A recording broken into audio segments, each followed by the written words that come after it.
À Caligny, sa présence a déjà fait couler beaucoup d'encre, véritable verrue dans le paysage flérien. L'incinérateur d'ordures ménagères, éteint depuis bientôt 20 ans, va être démonté. Un ouf de soulagement pour les élus.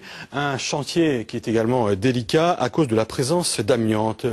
Reportage Jean-Pierre Bonnefond et Damien Mignot. Dans son emballage immaculé, le vieil incinérateur sera bientôt démonté. 3000 m² de matière synthétique sont nécessaires pour réaliser une enceinte de confinement. Le tout doit résister au vent et aux intempéries. Cette matière est souple et on la chauffe pour qu'elle puisse se tendre.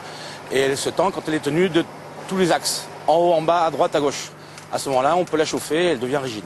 Le démontage proprement dit commencera lorsque ce volume sera entièrement étanche. Maintenue en dépression, l'enveloppe ne laissera s'échapper aucune particule d'amiante.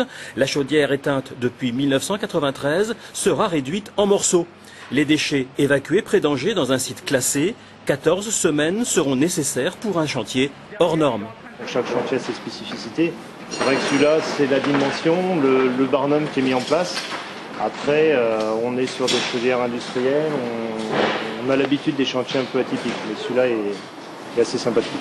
Un chantier unique pour la région et c'est une entreprise de l'Orne installée à Mortagne-au-Perche qui a relevé le défi. C'est clairement un chantier vitrine puisque lorsque nous avons réfléchi donc à cette méthodologie, nous avons regardé les textes actuellement en vigueur, nous nous sommes projetés par rapport aux futurs textes et nous sommes déjà conformes donc à la nouvelle réglementation qu'on peut attendre pour les prochains mois.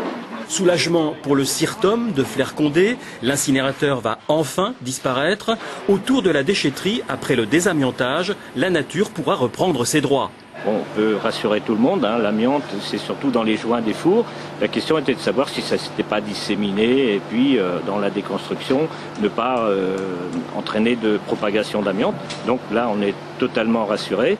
568 000 €, c'est le coût de l'opération. C'est le prix aussi à payer pour tourner la page en toute sécurité.